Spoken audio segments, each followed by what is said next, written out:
तो एक राजा के यहां पर यज्ञ हुआ, ब्राह्मणों से कह दिया कि हम तो केवल एक ही दिन आ पाएंगे, रोज आना हमारे लिए असंभव है। ब्राह्मण बोले कोई बात नहीं, आप संकल्प करके चले जाओ। और संकल्प करके राजा वहां से प्रस्थान कर गए। अब ब्राह्मण रोज राजा के नाम से संकल्प करके हवन यज्ञ करते थे। हवन में रोज खीर बन करके यज्ञ नारायण भगवान का भोग आता था, वो भोग के ग्रास दिए जाते थे। अब ब्राह्मणों के साथ में छोटे छोटे बालक ब्राह्मण भी थे। एक दिन खीर देख के एक बालक ब्राह्मण का मन किया, बोले रोज यज्ञ नारायण को पधरानी पड़ती है, आज हम ही खा जाएं इसको, कौन देख रहा है, राजा आता तो है नहीं यहां पे। छोटे बालकों ने उस खीर को पा लिया। अब जैसे ही वो खीर पाई महाराज, तो जितने बड़े बड़े ब्राह्मण अन्य थे सब लोग नाराज हो गए, तुमने यज्ञ नारायण के लिए आई खीर खा ली। बोले अब क्या करें, अब तो गलती हो गई। तो बड़े बड़े भी बोले एक काम करो, अब झूठी तो हो ही गई है, लाओ हमको भी दे दो। वो यज्ञ नारायण की सारी खीर सारे ब्राह्मण खा गए। आज यज्ञ नारायण में खीर भोग पधराया ही नहीं।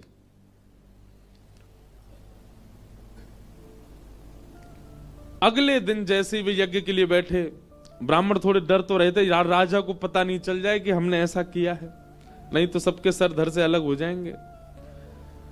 परंतु दूसरे दिन ही घोषणा हुई, बोले सावधान हो जाएं सब ब्राह्मण देवता, आज यज्ञ में राजा आ रहे हैं। तो सब ब्राह्मण डर गए, बोले उसको किसी ने बता दिया लगता है कि खीर हमने पा ली है। ब्राह्मणों को लगा कि कहीं राजा को पता तो नहीं चल गया कि खीर हम लोगों ने पा ली है। और घोषणा हुई, बोले सब ब्राह्मण सावधान हो जाएं, आज यज्ञ में राजा आ रहे हैं आहुति डालने। ब्राह्मण तो बेचारे सबरे घबरा गए। अब घबराहट के मारे मुखमंडल पर वो घबराहट दिखने लगी सबके। राजा आए, आकर के सब ब्राह्मणों को प्रणाम करके बोले,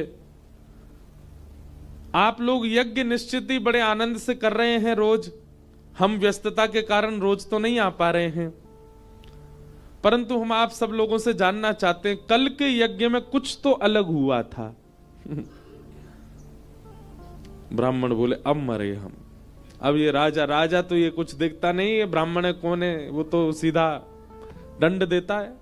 सब ब्राह्मण बोले भैया छुपाने में कोई फायदा नहीं है, जितना छुपाएंगे उतना बड़ा दंड मिलेगा, इससे बढ़िया तो सत्य बताओ राजा को। सब ब्राह्मण बोले देखो राजन, गलती मानवों से हो ही जाती है। राजा बोले क्या गलती होगी, हमें बताइए ना। बोले कल रोज यज्ञ नारायण के लिए खीर प्रसादी आती है और उसकी आहुति यज्ञ में डाली जाती है, परंतु हमारे साथ छोटे छोटे विप्र ब्राह्मण भी हैं, बटुक ब्राह्मण हैं, ये सब लोग यज्ञ की विधि सीखने के लिए साथ में आए हैं।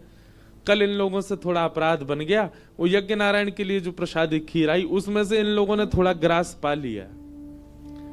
अब फिर हमको लगा कि जब झूठा हो ही गया, यज्ञ नारायण को पधराना ही नहीं है, सब लोग पालो। हम सब ने कल यज्ञ नारायण की खीर प्रसादी हम लोगों ने ही पाली, कल ये अपराध हमसे बन गया। राजा ने कहा इसी वक्त यज्ञ विश्राम कर दीजिए, पूर्णाहुति कर दो अभी। ब्राह्मण बोले ऐसा मत करो, नहीं नहीं हम बहुत अच्छे से करेंगे, हम एक यज्ञ अपनी तरफ से कर देंगे, आपका कोई खर्चा नहीं होगा, आप नाराज मत हो। बोले हम बिल्कुल नाराज नहीं है, पर हम कह रहे हैं अभी इसी वक्त यज्ञ विश्राम कर दो।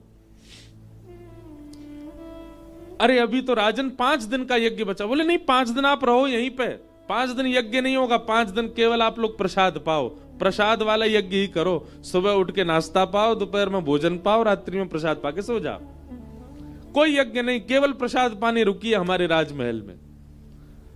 ब्राह्मण बोले आप नाराज हो गए हमसे। बोले बिल्कुल नाराज नहीं है, हम अपनी बात बता रहे हैं। कल रात्रि में मैं और मेरी गृहिणी हम दोनों जब शयन करने के लिए अपने कक्ष में गए, दोनों के स्वप्न में एक साथ लक्ष्मी नारायण भगवान प्रकट हुए, और सामान्य प्रकट नहीं हुए, नृत्य करते हुए अत्यंत प्रसन्न मुद्रा में प्रकट हुए। तो निश्चित ही हमें लगा कि यज्ञ के आहुति से ठाकुर जी अत्यंत प्रसन्न हैं, इसलिए प्रसन्न मुद्रा में दिख रहे हैं। पर यहां के पता चला कि यज्ञ की आहुति से नहीं, ब्राह्मणों प्रेम से खीर प्रसाद पा रहे थे, उससे ठाकुर जी प्रसन्न थे। तो हम तो केवल ये समझ गए हैं कि यज्ञ तो श्रेष्ठ है ही, पर यज्ञ से ज्यादा श्रेष्ठ ब्राह्मण की प्रसन्नता है। आज लोग इस बात को नहीं जान पा रहे हैं।